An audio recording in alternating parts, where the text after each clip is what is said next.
Hello friends, नमस्कार। एक बार फिर स्वागत करेंगे आपके अपने यूट्यूब चैनल JDS के क्लासेस में। तो दोस्तों, आज के इस वीडियो में हम RPF SI कांस्टेबल 2024 के एग्ज़ाम के लिए इम्पोर्टेंट जीके जीएस के क्वेश्चन को कवर करेंगे। तो जो भी मेरे मित्र चैनल पे नए होंगे, चैनल को सब्सक्राइब कर लीजिए और वीडियो पसंद आए तो वीडियो को लाइक, कमेंट, शेयर जरूर करिएगा। चलिए साथियों, स्टार्ट करेंगे। आज आपको करना है क्या, 50 लाइक्स कर देने हैं वीडियो पे। इतना कंप्लीट करना टारगेट आज का है कि आपको कम से कम 50 लाइक्स कर देना है इस वीडियो पे, ठीक है।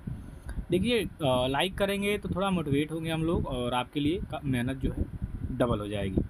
तो स्टार्ट करेंगे। पहले क्वेश्चन देखिए, किसने 1873 ईस्वी में सत्यशोधक समाज की स्थापना की। ये काफ़ी ज़्यादा इंपॉर्टेंट और पॉपुलर क्वेश्चन है और इसका राइट आंसर हो जाएगा ज्योतिबा फूले। सत्यशोधक समाज की स्थापना 1873 में होती है और इसके जो संस्थापक होते हैं ज्योतिबा फूले जी होते हैं। तो ऑप्शन नंबर सी इस क्वेश्चन का राइट आंसर होगा आपका। नेक्स्ट क्वेश्चन देखिए दोस्तों, कि अमेरिका के सैन फ्रांसिस्को में गदर पार्टी की स्थापना किसने किया था। ये भी काफ़ी ज़्यादा महत्वपूर्ण क्वेश्चन है आपके एग्जाम की दृष्टि से। तो अमेरिका के सैन फ्रांसिस्को में गदर पार्टी की स्थापना करते हैं आपके लाला हरदयाल साहब।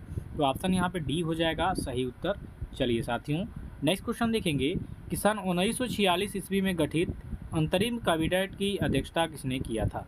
तो 1946 में जो भारतीय कैबिनेट की अध्यक्षता की गई थी वो आपके पंडित जवाहरलाल नेहरू के द्वारा किया गया था। तो ऑप्शन नंबर सी इस क्वेश्चन का राइट आंसर हो जाएगा कि सन 1946 ईस्वी में गठित अंतरिम कैबिनेट की अध्यक्षता पंडित जवाहरलाल नेहरू ने किया था। बात करेंगे पंडित जवाहरलाल नेहरू की, तो 1947 के देश आज़ाद होने के बाद ये जवाहरलाल नेहरू जो हैं ये भारत के प्रथम प्रधानमंत्री चुने जाते हैं और 1952 के आम चुनाव में भी इनकी सरकार बनती है और यहाँ से ये फिर से प्रधानमंत्री के पद पर आसीन होते हैं और कार्य करते हैं। तो ऑप्शन नंबर सी हो जाएगा राइट आंसर। चलिए साथियों, नेक्स्ट क्वेश्चन देखिए, निम्नलिखित स्थानों में से कहाँ महात्मा गांधी ने भारत में सर्वप्रथम सत्याग्रह आरंभ किया था। तो सत्याग्रह 1917 में सबसे पहले इन्होंने स्टार्ट किया था बिहार के चंपारण जिले से, ठीक है। बिहार का जो चंपारण जिला है, यहाँ पे नील की खेती के लिए जो अंग्रेज थे ये काफ़ी ज़्यादा टैक्स वगैरह लगाते थे। तीन कठिया पद्धति जो थी, जब पढ़ेंगे तीन कठिया पद्धति तो समझ में आएगा। तो यहाँ से इन्होंने चंपारण से इन्होंने सबसे पहले सत्याग्रह स्टार्ट किया था भारत में। ऑप्शन नंबर बी होगा। अगला क्वेश्चन, कहाँ के भारतीय राष्ट्रीय कांग्रेस सत्र में पूर्ण स्वराज की घोषणा की गई थी। तो ये 1929 ईस्वी में होता है आपके लाहौर में अधिवेशन भारतीय राष्ट्रीय कांग्रेस का और इसमें पूर्ण स्वराज की मांग रखी जाती है। तो ऑप्शन नंबर ए हो जाएगा।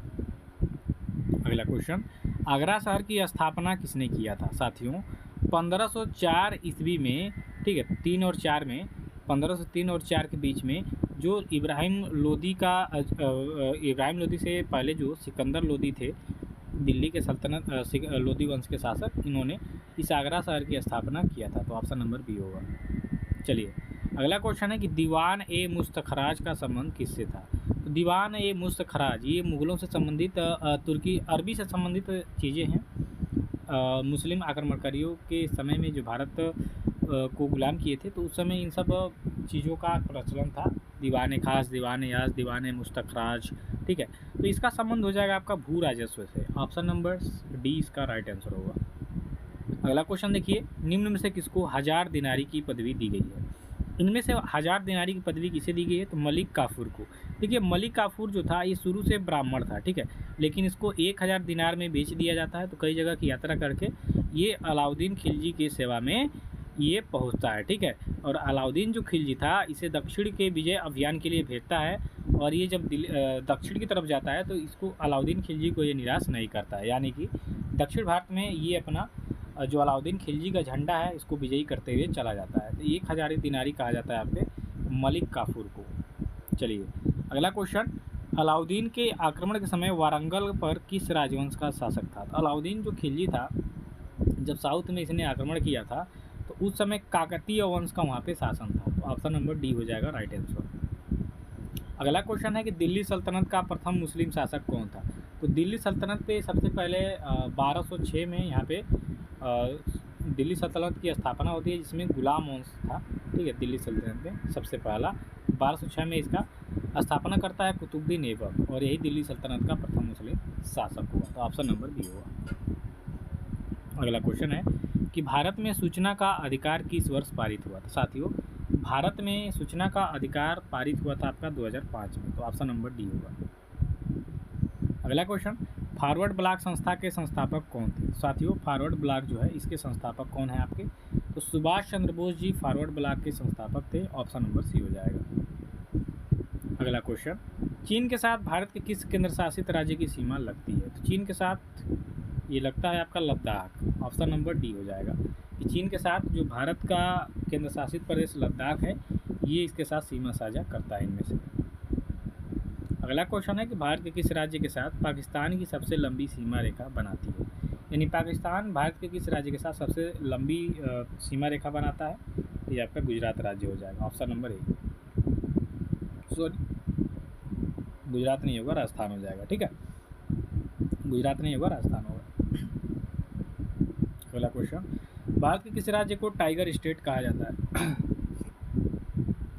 तो टाइगर स्टेट कहा जाता है आपके मध्य प्रदेश को, ऑप्शन नंबर डी हो जाएगा कि भारत के जो मध्य प्रदेश राज्य है इसको टाइगर स्टेट कहा जाता है, तो ऑप्शन नंबर डी होगा। चलिए अगला क्वेश्चन, भारत में नियमित जनगणना की शुरुआत 1881 में किसके शासनकाल में हुई थी? तो 1881 में जो नियमित जनगणना स्टार्ट होती है लॉर्ड रिपन के शासनकाल में।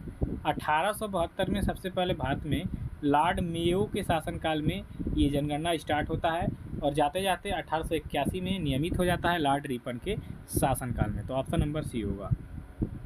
अगला क्वेश्चन, भारतीय जनगणना किस अनुच्छेद में वर्णित है? तो भारतीय जनगणना की बात कर लेंगे तो आपके आर्टिकल 246 यानी अनुच्छेद 246 में स्थित है, वर्णित है, तो ऑप्शन नंबर बी होगा। चलिए अगला question, rocket women of India के नाम से किसे जाना जाता है? तो रॉकेट वुमेन ऑफ इंडिया के नाम से जाना जाता है किसको? रितु करिधल को, ऑप्शन नंबर ए हो जाएगा। और भारत का मिसाइल मैन किसे कहा जाता है? तो डॉक्टर APJ अब्दुल कलाम आज़ाद को, ये भी याद रखिएगा। ठीक है, चलिए नेक्स्ट क्वेश्चन देखिए, स्पेस एक्स किस देश की स्पेस एजेंसी है? तो स्पेस एक्स की बात कर लेंगे तो ये टेस्ला कंपनी के संस्थापक जो है इस समय, ठीक है, एलोन मस्क इनकी कंपनी है और ये अमेरिका से संबंधित है, तो ऑप्शन नंबर बी होगा। अगला क्वेश्चन, भारत सरकार ने पर्यावरण संरक्षण अधिनियम कब लागू किया? तो भारत सरकार के द्वारा भारत में पर्यावरण संरक्षण अधिनियम 1986 यानी 1986 में स्टार्ट होता है, तो ऑप्शन नंबर ए होगा। अगला क्वेश्चन, भारत में सबसे लंबी सहायक नदी कौन है? तो भारत की सबसे लंबी सहायक नदियों में से देखा जाए तो इनमें से यमुना नदी जो है ये सबसे लंबी सहायक नदी है भारत में, तो ऑप्शन सी हो जाएगा इस क्वेश्चन का राइट आंसर। अगला क्वेश्चन है कि प्रथम वित्त आयोग का गठन कब किया गया? तो साथियों, प्रथम वित्त आयोग, देखिए वित्त आयोग का गठन किसके द्वारा किया जाता है? तो भारत के राष्ट्रपति के द्वारा किया जाता है। ये क्वेश्चन आपका आएगा एग्जाम में, तो बता दीजिएगा कि वित्त आयोग का गठन राष्ट्रपति के द्वारा किया जाता है। और प्रथम वित्त आयोग के गठन के बारे में यहाँ पे बात छिड़ी है, तो 1951 में हुआ था, 1951 में। 1951 में आपके फर्स्ट वित्त आयोग का जो गठन किया गया था। ठीक है, चलिए अगला क्वेश्चन है कि सेवराय की पहाड़ियाँ आपका कहाँ पर स्थित है? तो साथियों, सेवराय की पहाड़ियाँ यहाँ पे पूछा हुआ है, सेवराय की पहाड़ियाँ आपके तमिलनाडु स्टेट में स्थित है, ऑप्शन नंबर ए इस क्वेश्चन का राइट आंसर हो जाएगा। चलिए नेक्स्ट क्वेश्चन है यहाँ पे, पुरानी जलोढ़ मिट्टी को क्या कहा जाता है? तो साथियों, पुरानी जलोढ़ मिट्टी को कहा जाता है क्या? तो बांगर मिट्टी। क्या कहा जाता है?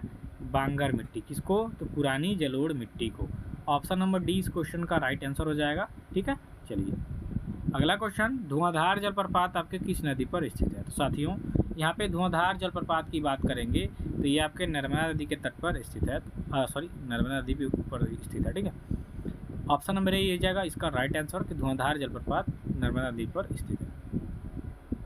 अगला क्वेश्चन, थीन बांध किस नदी पर स्थित है? तो साथियों, यहाँ पे थीन बांध की बात की गई है, तो थीन बांध हो जाएगा आपके रावी नदी के तट पर, तट आ रहा है, ये रावी नदी पर स्थित है थीन बांध, तो ऑप्शन नंबर ए होगा।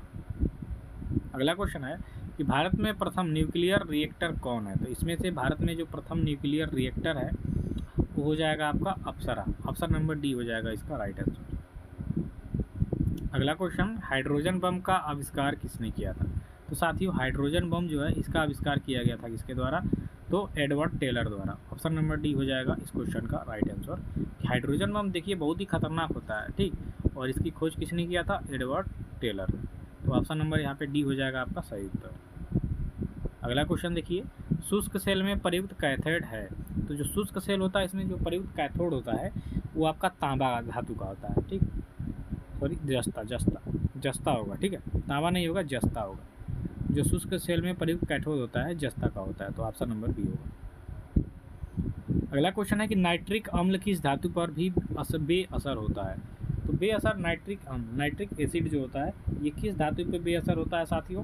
ये होता है आपके जो सोना है यानी गोल्ड, ठीक है, गोल्ड पे आपका जो सिल्वर नाइट्रिक अम्ल है, नाइट्रिक एसिड, ये क्या होता है, इस पे बेअसर होता है, किस पे? तो सोना पे। तो ऑप्शन नंबर यहाँ पे आ जाएगा आपका विकल्प बी।